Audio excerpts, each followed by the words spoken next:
Ինչ է սատանիզմը։ Սատանիզմը դա գաղափարական և փիլիսոփայական համոզմունքների մի խումբ է, որը հիմնված է սատանայի կերպարի վրա։ Սատանայական խմբերը, որոնք առաջացել են 1960-ականներից հետո, բազմազան են։ Այն բաժանվում է երկու հիմնական ճյուղերի՝ աթեիստական սատանիզմ և ոչ աթեիստական սատանիզմ։ Ոչ աթեիստական սատանայապաշտները պաշտում են սատանային որպես գերբնական աստվածություն, տեսնելով նրան ոչ թե որպես ամենակարողի,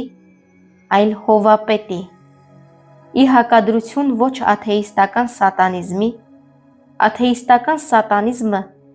սատանային դիտարկում է որպես մարդկային որոշ հատկանիշների խորհրդանիշ։ Ժամանակակից այս չարիքը՝ սատանիզմը, մեծ մասամբ ամերիկական երևույթ է։ 1990-ական թվականներին սատանիզմը սկսեց հասնել կենտրոնական և արևելյան Եվրոպայի երկրներ՝ Լեհաստան և Լիտվա, և հատկապես տարածվեց կաթոլիկ երկրներում։ Սատանիզմի մեջ սատանայի կերպարը ներկայացվում է որպես ազատության և հզորության կերպար։ Իհարկե, նրանք այսպես իրենց խաբում և հույս են տալիս, որովհետև միակ Տերը,